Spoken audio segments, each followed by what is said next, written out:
Magkaklase lang tayo, pero ibang ningning sa'yo.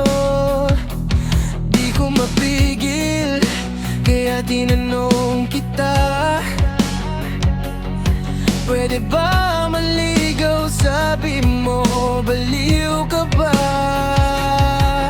Pero kahit ganun, ikaw ang tumatak. Isang ngiti mo lang ang puso ko'y naglakad. Di ako sumuko kahit di mo ibigay number mo, pati kay mama pa dumaan muna ang pag-ibig na tunay. At dito sa harap ng kaltar, ako'y nagpapasalamat. Ikaw ang ibinigay niya.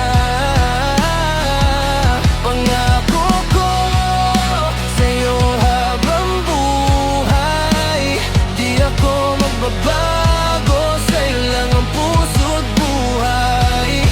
Mamahalin kita nang walang humpay. Sa'yo habang buhay. 15 taon na tayong magkasabay, sa hirap at saya, ikaw ang aking gabay.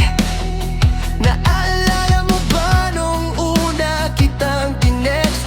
Kumain ka na ba? Simpleng tanong pero tapat ang intent. Nilagyan ko pa ako pala to, kaklase mo, doon nagsimula ang ating kwento. Mula sa birong baliw ka ba, hanggang sa oo na may saya. At kahit lumipas ang mga taon, ikaw pa rin ang mahal ko ngayon. At dito sa harap ng altar, ako'y nagpapasalamat. Ikaw ang ibinigay niya. Pangako ko sa'yo habang buhay, di ako magbabago. Sa'yo lang ang puso't buhay.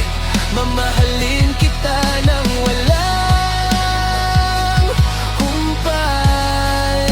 Ito habang buhay. Sa bawat taon napatunayan ko na ikaw ay mabuting tao. Hindi lang sa salita, pati sa gawa, kaya't lalo pa kitang minahal. Araw-araw hanggang ngayon pa. Buong puso pa ang pagkakalungkot sa kanya ng iyong sarili bilang kanyang may bahay, Maria Camille Calado. Jeffrey Gagawin, sumasang-ayon ka ba na maging asawa si Maria Camille Calado na narito ngayon alinsunod sa batas at maaaring tuntunin ng ating banal na simbahan? Ngayon